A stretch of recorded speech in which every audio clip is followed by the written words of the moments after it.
Hello friends, stress management गुरु आपका बहुत बहुत स्वागत करता है। मैं हूं अख्तर खान। गुस्सा गुस्सा गुस्सा गुस्सा वर्सेस स्ट्रेस और स्ट्रेस वर्सेस गुस्सा, ये एक ही परिवार के सदस्य हैं और दोनों चिपके रहते हैं। अगर आपको बहुत सारा स्ट्रेस है और वो यहाँ इकट्ठा हो गया है तो फिर आपको आता है गुस्सा। गुस्सा फूट पड़ता है, तब हो जाते हैं बड़े बड़े कांड। और अगर आप पहले से ही बहुत गुस्से वाले हैं तो कुछ ना कुछ ऐसा कर देते हैं गुस्से में जिसका आपको बहुत पछतावा होता है, और यही पछतावा बदल जाता है स्ट्रेस में, और ये स्ट्रेस ले जाता है आपको डिप्रेशन की तरफ, और फिर आपकी प्यारी सी जिंदगी, कीमती वक्त, करियर, फैमिली, रिलेशन सबका हो जाता है कबाड़ा। तो ये एपिसोड देखने के बाद ऐसा कुछ नहीं होगा और आप कर पाएंगे चुटकियों में अपने गुस्से पे कंट्रोल। और दोस्तों, आज के एपिसोड में ये गुस्सा कंट्रोल करना मैं बिल्कुल आपको देसी तरीके से बताने वाला हूं, क्योंकि 20-22 साल पहले मैं भी बहुत बहुत बहुत गुस्से वाला था और एक से एक कांड करता था। सारे कांड मैं आपको गिनवाऊंगा क्योंकि आज के एपिसोड में इन सभी कांडों का बहुत बड़ा ताल्लुक है। अच्छा, पहले मैं यही गिनवा देता हूं, लेकिन इससे पहले अभी तक आपने हमारा चैनल सब्सक्राइब नहीं किया तो फौरन सब्सक्राइब कर लें, क्योंकि स्ट्रेस मैनेजमेंट को लेकर एकमात्र यही चैनल है जो आपको स्ट्रेस से बाहर लेके आएगा। तो चलिए, सारे कांड पहले मैं गिनवाता हूं गुस्से वाले, और आपको ये देखना है कि क्या आप भी ऐसा ही करते हैं। तो क्या आप गुस्से में चीखते चिल्लाते हैं? मैं भी चीखता चिल्लाता था, और ये एपिसोड देखने के बाद आप चीखना चिल्लाना छोड़ देंगे। तो क्या आप गुस्से में अपने शरीर का नुकसान कर लेते हैं? ये दे पंच मारा दीवार पे, कुर्सी पे लात दे के मारी, और ये सर मारा धाड़ धाड़ धाड़, ऐसा कर देते हैं? मैं ऐसा करता था। अरे अरे नहीं, ये एपिसोड देखने के बाद आप इसको भी छोड़ देंगे। तो क्या आप गुस्से में खाना खाना छोड़ देते हैं? बहुत सारे ऐसे, अरे इतने सारे लोग खाना खाना छोड़ देते हैं, लेकिन ये एपिसोड देखने के बाद आप खाना खाना नहीं छोड़ेंगे। मैंने 2-4 बार कोशिश करी थी गुस्से में खाना छोड़ने की, मेरी तो हालत पतली हो गई थी। तो क्या आप गुस्से में जबरदस्त तरीके से अपनों से, बड़ों से, छोटों से बहस करते हैं, चिल्ला चिल्ला के, चीख चीख के, और पड़ोसी भी मजे लेते हैं इसके? हाँ क्या? आज के बाद आप ऐसा बिल्कुल भी नहीं करेंगे, क्योंकि ये फॉर्मूला बड़े काम का है। क्या आप गुस्से में रिलेशन को लात मारते हैं? जा, आज के बाद मैं तुझसे, मेरे से बात मत करियो, आज के बाद अपनी शक्ल मत दिखाइयो, मैं तुझसे आज के बाद मिलूंगा नहीं। आज के बाद गुस्से में बहुत आता है कि नहीं? अरे आता है। तो आज का एपिसोड देखने के बाद आप ऐसा बिल्कुल भी नहीं करने वाले हैं। क्या आप गुस्से को बर्दाश्त नहीं कर पाते? ना तो आप चीख पाते हैं, ना खाना छोड़ पाते हैं, ना आप चिल्ला पाते हैं। आप क्या करते हैं? आप अपने कमरे में जाते हैं और घंटों सुबह के तकिए में मुंह घुसा के रोते रहते हैं, नाक बहती रहती है, आंख से आंसू बहते रहते हैं, और बिस्तर खराब कर देते हैं। ये एपिसोड देखने के बाद आप फिर ऐसा बिल्कुल भी नहीं करेंगे। और तो बहुत सारे कांड होते हैं, कांड और बताता हूं कि क्या आप गुस्से में गाली गलौज करते हैं? जैसे मैं क्या करता था, जब मुझे बहुत गुस्सा आता था तो अपने उस जमाने में छत पे जाता था, तसल्ली से कोसता था, गालियां देता था, और जब गुस्सा शांत होता था 2 घंटे बाद, मैं सोचता ओह माय गॉड, मैं इतना अच्छा बोलता हूं। आप ऐसा नहीं करेंगे ये एपिसोड देखने के बाद। और एक बात आपको और बताना चाहता हूं, मैंने 2-3 चीजें और देखी हैं। गुस्से में आप बहुत सारे इम्पॉसिबल काम, जो लगता ही नहीं पॉसिबल है, आप पॉसिबल कर देते हैं। कैसे? अरे मैं बताता हूं। ऐसे आप में से मान लीजिए किसी भी एक शख्स ने पैसे इकट्ठे करके, जोड़ के, मेहनत से कमा के, थोड़ा रमोला से लेके, थोड़ा चुन्नी चाची से लेके पैसे इकट्ठे किए, अमित भाई ने भी पैसे दिए, और 90,000 1 लाख रुपए का आप लेकर आए आईफोन, एक बच्चे की तरह संभाल कर आओ, उसे झाड़ा, उसे पोंछा, उसकी बड़ी केयर करी। लेकिन एक दिन गुस्सा आया और गुस्से में आपने फोन उठाया और दीवार पे दे मारा, पट। हुआ ना इम्पॉसिबल का इम्पॉसिबल। क्या आपने फोन खरीदते वक्त सोचा था कि क्या ये काम आप करेंगे? नहीं ना। इससे भी बड़ा कांड हो जाता है जो सच में इम्पॉसिबल होता है, और उसके बाद आपको अपनी जिंदगी गुजारनी पड़ती है तिहाड़ जेल में। अरे मैं बताता हूं, ये 2 दोस्त आपस में बात कर रहे हैं, किसी बात पे बहस हुई, दोनों बहुत गुस्से वाले थे, दोनों में थोड़ी सी तू में हुई, एक कुछ ज्यादा ही गुस्से वाला था, उसने उठाई रॉड, अपने सामने वाले दोस्त के सर पे दे मारा, मर्डर। हुआ ना इम्पॉसिबल का इम्पॉसिबल, ये गुस्से में मर्डर हो गया वो तिहाड़ जेल में। एक सीन और समझाता हूँ फिर मैं आपको बताऊंगा इतनी बातें मैं कर क्यों रहा हूँ। और प्लीज अगर गुस्से को शांत करना है इस एपिसोड को आपको पूरा देखना है, एंड तक देखना है। चलिए मैं आपको ले चलता हूँ संडे के उस परिवार की तरफ जो एक भरा पूरा परिवार है। उस परिवार में 3 बच्चे हैं, ठीक है, मुन्नी है, पप्पू है, एक और बड़ा वाला पप्पू है जिसको अमित कह सकते हैं आप, मम्मी है, पापा है, संडे का वक्त है, बुआ है, दादा दादी है, और भी 2-4 लोग हैं।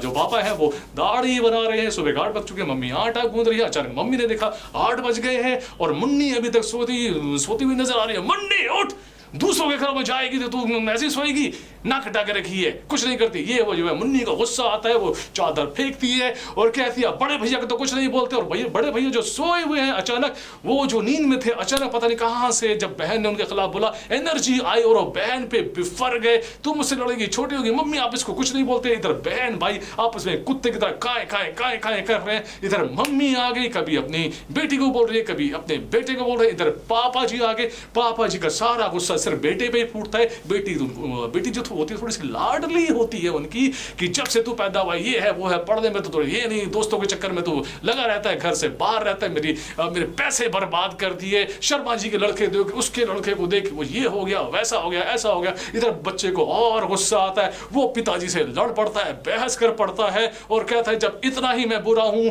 तो मुझे पैदा ही क्यों किया। पापा को और गुस्सा आता है, 2 चमाटे। इधर से उस बहस में बुआ जी शामिल हो जाती हैं, पता नहीं ये कैसा घर है। इधर से दादा और दादी हो जाते हैं, हाय राम किस मनहूस घड़ी में मैंने अपने बेटे को पैदा की, शादी हुई। इधर माता जी सोचती हैं कैसे पति से मेरा पाला पड़ गया है, कैसे बच्चे पैदा हो गए। इधर पिताजी सोचते हैं कैसी पत्नी मिल गई है, कैसे बच्चे सोचते हैं। सब एक दूसरे को कोसते कोसते कोसते, रोते धोते, चीखते चिल्लाते अपने काम में लग जाते हैं। और मजे आते हैं सिर्फ 2 लोगों के, वो छोटा सा चुन्नू जो रिमोट से टेलीविजन ऑन करके कार्टून देख रहा होता है, और आपके पड़ोसियों के मामूली सा गुस्सा, दुनिया भर का तमाशा। अब इतनी सारी कहानी जो मैंने बताई, वो इम्पॉसिबल काम पॉसिबल, वो गुस्से में खाना छोड़ना, ये करना वो करना, ऐसा इसलिए पूछ रहा हूं कि जो आपने गुस्से में इतनी मेहनत करी, आपको मिला क्या? यस, कुछ नहीं। इस कुछ नहीं के लिए आपने इतनी जबरदस्त मेहनत करी। हाँ, कुछ चीजें मिली लेकिन नेगेटिव वाली, सर में दर्द, बॉडी को पेन, बेइज्जती, पड़ोसियों को मजे, और कम से कम 1 से 1.5 हफ्ता घर वालों के बीच में बातचीत बंद रहती है। तो फ्रेंड्स, ये सारे झगड़े की जड़, सारे फसाद की जड़ सिर्फ एकमात्र है, वो गुस्सा। गुस्सा तो मानेगा नहीं, गुस्सा तो आएगा, इसे चलिए दूर करते हैं। फ्रेंड्स, हमारी लाइफ में 2 किस्म के गुस्से होते हैं, एक हमारी पर्सनल जिंदगी के और एक हमारी प्रोफेशनल जिंदगी के।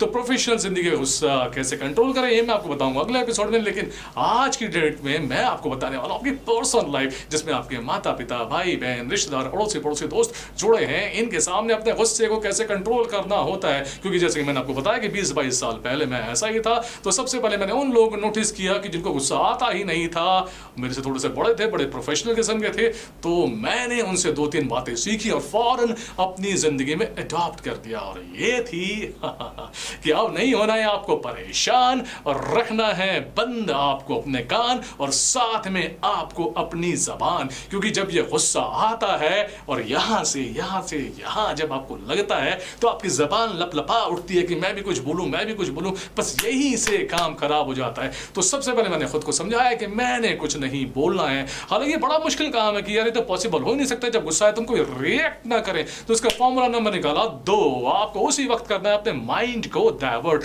और ध्यान रखना कि ये जो खासकर फार्मूला है, ये उन बच्चों के लिए है जिनकी उम्र 8, 9, 10 साल, 11, 12, 13, 14, 15, 16, 19 यानी 25-30 तक के लोग हैं। इसको ज्यादा अप्लाई करना पड़ेगा।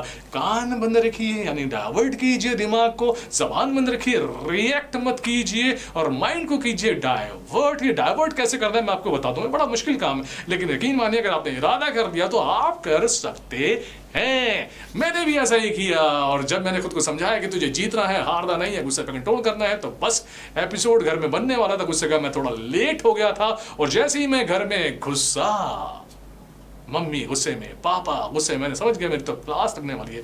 पहले क्या होता था, जब वो चीखते थे चिल्लाते थे मुझ पर, मैं उनसे बहस करता था, लेकिन इस बार मैं डिटरमाइंड था कि मैं कुछ नहीं बोलूंगा और मैं माइंड को करूंगा डाइवर्ट और ईगो की जगह ले आऊंगा enjoy. E for ego cut, E for enjoy शामिल हो गया मेरी लाइफ में। मैंने किया माइंड को डाइवर्ट कुछ ऐसे। जब उन्होंने बोलना शुरू किया तो मैंने आपकी रेखाओं को देखना शुरू किया।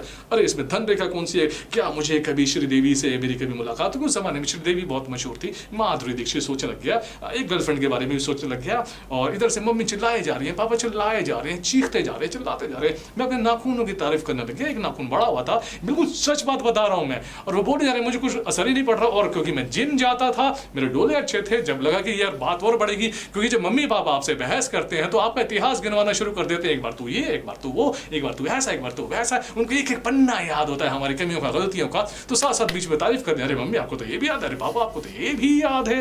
और मैं अपने डोले देखने लग गया, और अंत में मैंने ये सोचा कितना बोलेंगे बेचारे, बोल लो जितना बोलना है। वो बोलते चले गए, बोलते चले गए, बोलते चले गए, और थक हार के पापा ने जो है एक चमाटा मारा मेरे को खींच के, और एक शानदार डायलॉग बोला, कितना ढीठ हो गया, अब तो कुछ सुनता भी नहीं है। इधर मम्मी ने भी कुछ नहीं बोला, और मुझे मजा आ रहा था। पहले जो मुझे गुस्सा आता था, बहस करता था, तब तो मुझे मजा आने लग गया। कोई बात नहीं, मार दिया, मारते, मम्मी तो है, पापा ही तो है, छोटे भाई ने कुछ बोल दिया, छोटा भाई तो है भाई, आपको तो है गुस्सा शक्कर बनना है ना, गुस्सा चूसने वाला बनना है आपको। एनीवे, इसके बाद कहानी और बड़ी इंटरेस्टिंग हो गई, और जब ये बोल बाल के चले गए, मम्मी वहीं खड़ी थी गुस्से में, उनकी नाक फूले हुए थे, मुंह सड़ा हुआ था। मैं अपनी सीढ़ियों पे जब चढ़ा तो मैंने मम्मी को प्यारी सी आवाज मारी, मम्मी एक कप चाय भेज देना। और यकीन मानना, मेरी मम्मी तो हंस पड़ी। इधर से पापा की भी हंसी आ गई, यार इतना गंभीर माहौल इतना लाइट कैसे हो गया। और फ्रेंड्स, उस दिन के बाद से मैंने अपनी ज़बान और अपने कान को बिल्कुल बंद कर दिया, और माइंड को करने लग गया हर उस मौके पे डाइवर्ट, क्योंकि गुस्सा करने से कुछ मिलने वाला नहीं है। आप खुद ही सोचिए ना, जो आप जब गुस्सा करते हैं तो आपको मिलता क्या? जवाब आएगा कुछ नहीं, सच में कुछ नहीं मिलता। और जैसे जैसे ये फार्मूला मैंने अपनाना शुरू किया, एक घटना और घट गई। 1 महीने बाद, जब 1 डेढ़ महीने के बाद की बात है, मेरे घर में जब मोहल्ले की जनाने आई हुई थी, से मेरी मम्मी बात कर रही थी, तो मैंने कान लगा के थोड़ा सा सुना चलते चलते कि वो अपने अपने बच्चों के बारे में बात कर रही थी। मैं कोई शानदार बच्चा तो था नहीं, एक एवरेज बच्चा था, लेकिन अचानक मेरी तारीफ की बात है, बहन जी हमारा बच्चा चाहे जैसा भी है, बोलता कुछ नहीं है, चुप रहता है। भाई खुदा का शुक्र है, ऐसा बच्चा सभी को मिला। भाई साहब, मैं तो गद गद गद हो गया। और यकीन मानिए, मेरा एग्जाम्पल मेरे ही घर में दिया जाने लगा कि देखो यार, कुछ बोलते नहीं है। और आज की डेट में मेरी वाइफ बोलती है, मेरे बच्चे बोलते हैं, तो कुछ बोलते ही नहीं है, जिसकी वजह से माहौल बहुत लाइट बना रहता है। तो फ्रेंड्स, बस मैं सच बता रहा हूँ, अगर पर्सनल लाइफ में आपको अपने गुस्से को कंट्रोल करना है, सामने वाला चाहे जैसा भी हो, प्लीज़ अपने कान को बंद रखिए, अपनी ज़बान को बंद रखिए, और माइंड को डाइवर्ट कीजिए। मैं तो टॉम एंड जेरी के किस्से सोचने लग जाता था, कार्टून फिल्मों के। मैं हर वो फनी सीन सोचने लग जाता था जब कोई गुस्से वाली, कोई बहस वाली बात होती थी, ताकि मैं उसको अवॉइड कर सकूँ। बड़ा मजा आता था और अंदर इधर हंसता रहता था। मैं जानता हूँ थोड़ा सा मुश्किल काम है, लेकिन आपसे प्लीज़ करके देखिए। अगर आपको लोग बहुत बड़े बड़े ये बातें कहते हैं ना कि भाई आप 10 तक गिनती गिनो, ठंडा पानी पी लो, कुछ काम नहीं होने वाला, बल्कि वो ठंडे पानी का गिलास आप मुंह पे देके मारते हैं, ऐसा भी हो जाता है। तो आज के एपिसोड में फ्रेंड्स मैं इतना ही रखूंगा, और अगले एपिसोड में मैं आपको बताऊंगा कि प्रोफेशनल लाइफ में गुस्से को कंट्रोल कैसे करते हैं। हाँ, उसके बहुत सारे चैप्टर्स हैं, क्योंकि वहां पे आपको बहुत डिसेंसी रखनी है। और जो मैंने आज बताया कि अपनी मुंह जबान बंद रखिए, माइंड डाइवर्ट रखिए, ये आपकी सेहत भी ठीक कर देगा, आपको फनी क्रिएशन में ला देगा। ठीक है, अब आप सामान नहीं तोड़ोगे, अब आप गुस्से में खुद को चोट नहीं पहुंचाओगे, आपकी गर्लफ्रेंड आपसे नाराज नहीं होगी, आपकी वाइफ आपसे नाराज नहीं होगी, आपके ससुराल वाले खुश रहेंगे, आपके मायके शायके वाले खुश रहेंगे, खुश रहेंगे, बच्चे भी खुश रहेंगे, मैं भी खुश रहूंगा। और प्लीज, और जैसे ही ये गुस्से वाला सीन खत्म हो तो मुस्कुराते हुए आप भी मेरी तरह ऊपर चले जाएं, खुदा का शुक्र मनाएं कि आज तो मैं जीत पाया। बाय।